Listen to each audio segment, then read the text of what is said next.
Welcome back, Fayettes, and Fantasy Fiends, to our official discussion of when to read The Assassin's Blade. You're listening to Book for Two. I'm Scott. And I'm Genevieve. If you're new here, welcome to our brand of chaos. We bring the male and female perspectives, the wild theories, the heated debates, and of course, the couples banter you never knew you needed. Now you can't escape. She likes her books loaded with spice, betrayal, and enough brooding fae males to qualify as an emotional support animal. And he likes his stacked with world-ending stakes and gritty fight scenes and character trauma he absolutely wasn't prepared for. Warning! If you have not read Throne of Glass, Crown of Midnight, and The Assassin's Blade, and just want to know what order to read it in if you are new to this series, skip to our spoiler-free section. And if you have read the books and you want to know our deepest, darkest opinion on how we really feel on when to read The Assassin's Blade, you can head to our spoiler section. All right. Quick episode today, but it's a big one. We're answering the question that divides the fandom, ends friendships, and possibly breaks timelines. When should you read The Assassin's Blade? First? Third? Fourth? Is there a right order? Or are we all just winging it with emotional damage? We've got thoughts, opinions, a little mild judgment, but no matter what order you choose, it changes the experience, and we're here to break it down. We're covering the pros, the cons, and how each reading order hits differently, especially depending on how much pain you want up front. And just to be clear, this isn't about being correct. This is about what kind of emotional roller coaster you want to be strapped into. So whether you're starting the Throne of Glass series or rereading it for the 10th time, we're here to help you pick your poison. Real quick, before we dive into the drama, it is shameless plug time. Sub, review, follow us on socials, do all the algorithm things. It keeps this chaos train rolling and helps other book nerds find us before they disappear into another reading slump. Speaking of chaos, follow us on TikTok for sneak peeks. Sunday, chapter announcements, and we are back to doing lives on Thursday at 7:30 p.m. Central. Sometimes we deep dive, sometimes Scott gets forced to read spicy scenes. It's a vibe. Also, get your butt into our Discord. If you've ever screamed about a plot twist at 2 a.m. and wanted someone to scream back, we've got you. The Chaos crew is growing fast, and yeah, it's unhinged in the best way. Links in the show notes and on socials. Come yell with us. And if you're more of a visual gremlin, yes, we're on YouTube now. Full episodes, full facial expressions, and full spirals in glorious HD. Small disclaimer, we did hit a little tech speed bump, but I think I've got everything handled, so this episode should be on YouTube. Fingers crossed. Also, if you're hunting for book recs, check out our current favorites on Amazon. We've got a running list linked in our link tree. Yes, we know we're enabling your TBR pile. You're welcome. And hey, don't sleep on the Patreon. Behind the scenes footage, bloopers, live chats, and even read with us live as we burn through the Throne of Glass series. You get to vote on what to read next, vote on merch drops, and yes, you get free merch. It's chaotic, it's fun, and it's very us. All right, the spoiler warning has been dropped. The tea is hot and the chaos is ready. Let's start some book talk controversy. And now, let's dive into our very unprofessional opinion on when to read The Assassin's Blade. I totally thought you were going to bring up the magically appearing stag again. Yeah, that might come up. I am. Okay. I would not be surprised by that. So before we even begin our spoiler-free portion, this is our spoiler-free portion. So if you don't care about our spoiler-free, you want to get into the nitty-gritty, you can head on over to our spoiler portion on what we really think you should read it. Okay, so we're going to preface this. There is no wrong way to read this. Yes. It is what you as a person likes. This is just our opinion. This is my opinion. This is Genevieve's opinion. Our opinions could be vastly different. And that's okay. There's nothing wrong. Nope. And we went with this just because on SJM's website, this is the order that she had it on her recommended reading order. So this is why we went with that order. Yes, and we do understand that now when you open the cover of the books, they have the Assassin's Blade first. So I can see where the confusion comes in. You see that, and you go to her website, it says read it third. Somebody else gives you a sheet of paper with a tandem read, it says read it fourth. So you're like, when the hell am I supposed to read this book? And then this person swears and swears, read it first because it's a prequel, and prequels mean first, but then if you actually Google what prequel means, that's why it's called a prequel, because if it wasn't a prequel, it would just be book one. But I think, in my humble opinion, I don't know what SJM thinks, I feel like she's like us. Read it how you want to read it. I like that. Why not? And I like that there are different reasons to read it in a different order because there is a different emotional impact depending on where you read that. Yes. We don't know the fourth because we haven't read Heir of Fire yet, but we can speak to whether or not we would read it first or third based on just the emotional impact. Yes. So we read it third, which is why we said if you're going to our spoiler section, make sure you have read Throne of Glass and Crown of Midnight, because we decided to go with SJM's reading order. So you still get the emotions. You still get good emotions. It's very emotional. Because it's a prequel, it's cool seeing a backstory. I appreciated seeing the backstory after already knowing yes. about a character. Oh, this is why they are the way they are now in the books that I'm reading about them later in. Okay. One other great thing about reading it third is the very beginning of Throne of Glass. It's who is this mystery person? I like the mystery, where I feel like if you read it first, that mystery is not really there. You know who this person is within the first couple pages, like what she is as well. It's with Assassin's Blade first. There's no big mystery behind the main character versus reading it third, because Throne of Glass throws that big mystery of who is this person? What is all this about? Well, yes, that's like interesting. how did this person end up here? Yes. So if you like mystery, if you like mystery, read it third, because then you're like, how did she get here? How did this happen? Why is she this way? Why does she react this way to these different scenarios? Yes. Okay, I like that. So the negative for reading it third is I feel like it is a little bit less emotional. And I can't say why, obviously, but I feel like you do get a little bit more emotional impact first. And I think that's what's called the emotional reading order, and that's probably why, because of what happens in the book that we're not going to spoil, but I can definitely say for 100% I would have been more emotional about it if I had read this book first. Yes. Now, I was debating on whether we should tell people who have not read this our definite opinion, and I don't think we're going to. And here's why. Because I don't want to influence somebody. I want to give you the pros and cons of both, and you decide who you are as a person, and you read it how you want to read it.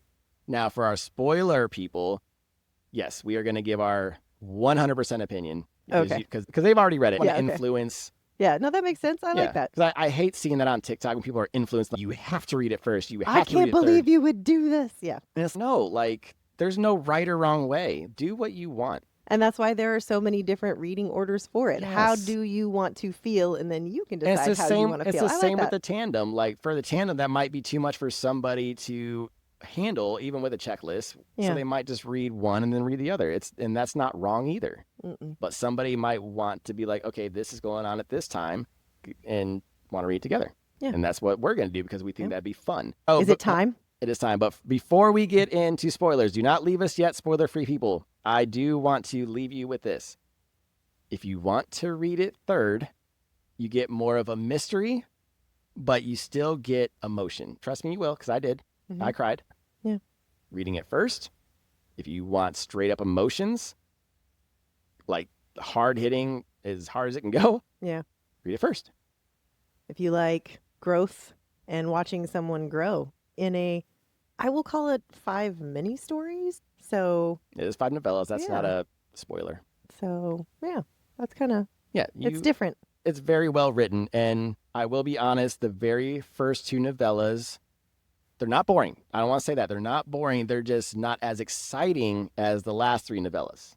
There has to be build up. So you got to remember that. And I hate when people get mad at the first book.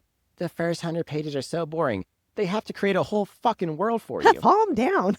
It's not okay. I'm reading Evocation right now, and it takes place in the real world. So when they say, hey, David's in Boston, I'm like, I know what fucking Boston looks like. I don't have to have it described to me because I've seen it 1,000 times in photos, or I've been there. Yeah. But Otterland, what the fuck does that look like? I need to know what this world looks like. So I hate when people say, the first book drags on. It's so boring. It's supposed to be. He's creating an entire world for you. Or she. Or she, yeah, sorry. There. The author is creating an entire world for you. They're not just taking an already known world, which is a lot easier to immerse someone into. So you have to take that time to immerse them in the world, which is why fantasy books usually aren't just one book. That's why it's multiple books, because you're creating an entire universe and world. I've been reading a lot of romance books, apparently. Yes. I'm like, it's a standalone. Yeah, it's done. There's not a lot of world building in those. We could have that discussion later for another episode.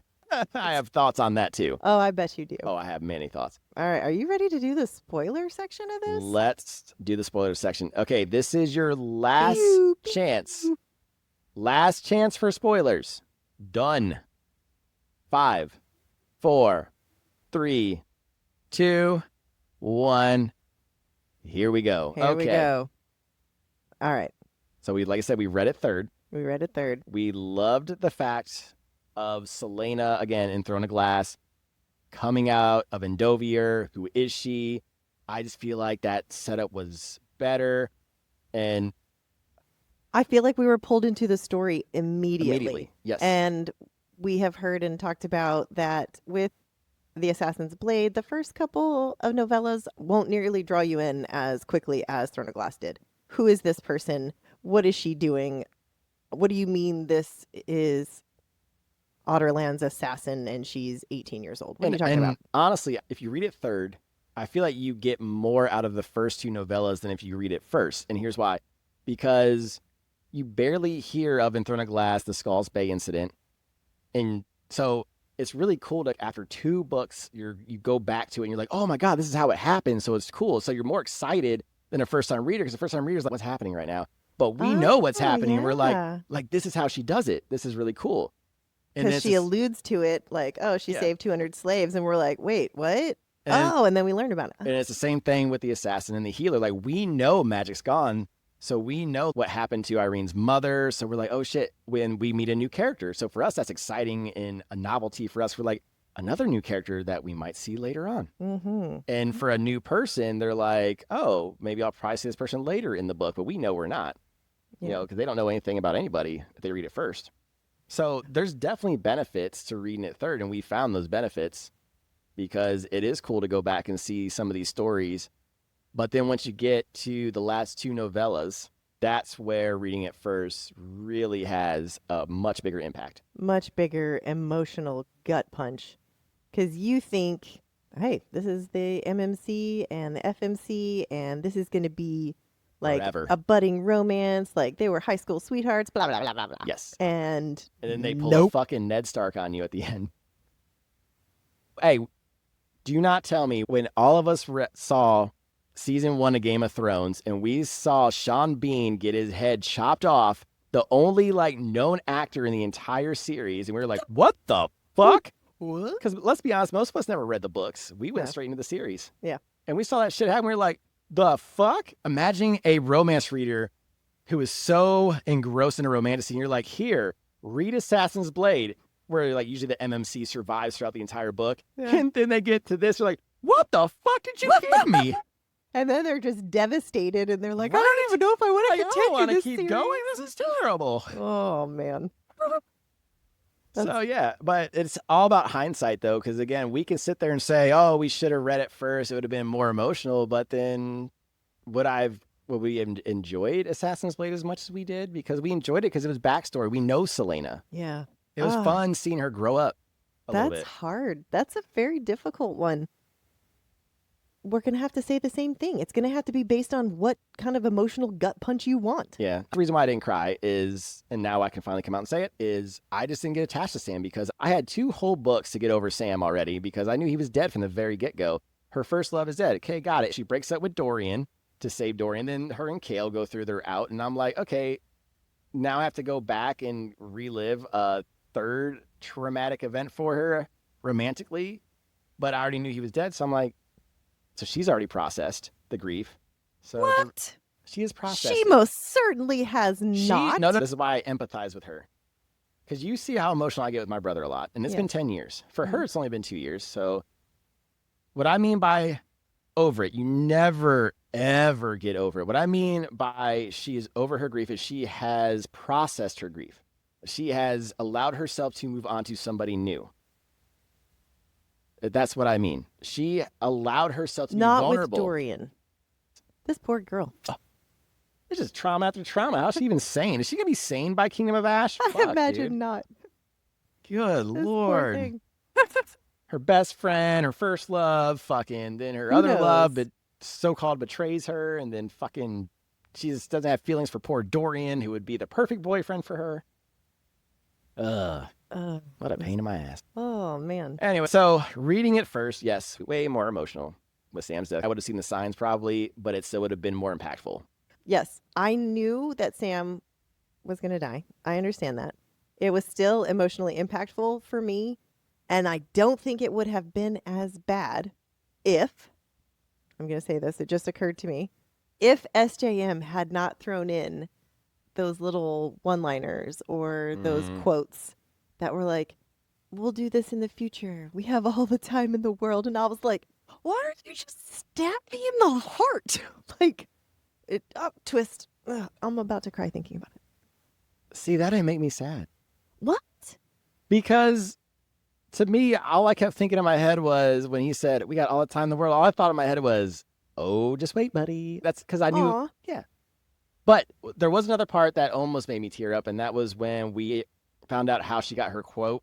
I'm Celaena Sardothian. I will not be afraid. She got it from Sam. So that part made me choke up. I couldn't suck him back. Oh, my goodness. Here we go. I couldn't suck him back in. I tried. Anywho. Emotional. Yes. Yes. It definitely would have been a lot more emotional for me, especially after coming from the romantasy MMC doesn't die. That would have been heart-wrenching even Yes. more. I only cried because those lines were the same thing with Celaena and her line. I know she's not going to die. I knew Sam was going to die. The lines were just that good. SJM just drew me in, gave me the line, and let me maybe turn the knife in my own chest. I don't know. I also feel like, I just thought about this. What? If you read it first, you know how much more of an anxious reader you would be? Because now you would think no one's safe. Oh, shit, she killed the MMC. Oh, So you'd go into every book like, anyone can just die. But like us, no one other than Nehemia of importance has really died, like out of like the main ones. And So that's again like Game of Thrones. They were immediately, you cannot believe that anyone is going to live.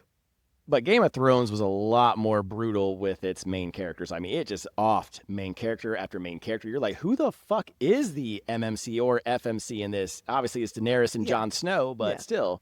But who even knew until way the fuck 'Cause later? you're looking, obviously, before the Red Wedding, you're thinking it's goddamn the other The other Stark. son? Yeah. The one that was there for a hot blip? Rob Stark. Yeah, you're Rob. like, because the whole time I'm cheering for Rob too. I'm like, fucking Rob yeah, Stark, Rob is man. going to be awesome. He's going to be the greatest. Oh, Oh, he got Dylan.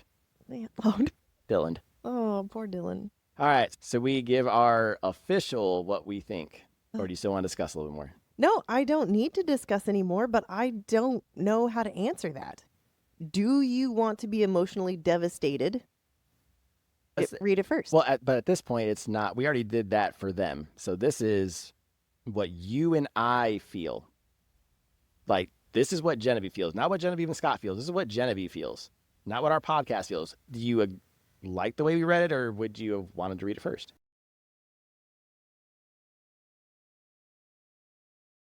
Oh, man. I don't know if I want that emotional gut punch like that. So, to be mean, I would say read it first. To lessen it on you, I'm going to say read it third. Well, what about for you, Me. though, personally? I don't want to be that emotionally gut punched, so I'm going to say third for me. Third? Okay. Yeah, it hurt just a little bit less. Yeah. So that's what I'm going with. Before I thought about that, I really would have said first, but for me, I don't need that. Yeah. What about you? I, believe it or not, even though I've been saying shit for the last week or so since we finished, I said first, but then after thinking about it and definitely after discussing it, I'm going to have to say third. I'm going to agree with you. Because of the same reason? Just because I'm thinking about the order I would read it in. If I'm just thinking about going the order we've done it before, and if I've gone from Assassin's Blade to Throne of Glass, how I would have felt going into it versus how I felt starting with Throne of Glass. And I feel like I like the story better with Throne of Glass. That mystery, I loved it. Throne of Glass was fun. Not that Assassin's Blade isn't. The mystery of it is Yes, enticing. yes. Yes. Now, I like that. I do regret a little bit the emotional impact. I wish I would have cried for Sam like everybody else, but Really? I do because he was important in Celaena's life, but I also didn't beat myself up because of it because I'm allowed to not connect to that person if I know they're already gone in a Of book. course. Like, I tried not to. yeah, but you're more of a feeler than I am. Yeah, that's true. So yeah, so officially third. I do enjoy it being third. I don't see any other way around it for me. For me personally. Keep that in mind personally. I believe that I will always caveat it with the emotional impact. Yes. I will say I will read it third because of how emotional reading Assassin's Blade first would make me. I would say the same thing. Do you want mystery Ooh, or emotion. do you want emotion? Yes. Ooh, I like that. Mystery or emotion? Mystery or emotion? Ooh, I like that. Okay. All right. Mystery. So with that, Yes. we are going to close this out and we will see you for Air of Fire. All right. Sounds great. Thanks for joining us for this episode of Booked for Two. Don't forget to subscribe and leave a review to help other book lovers find the show. Find us on socials at Booked for Two Podcast for behind-the-scenes content, updates, and sneak peeks.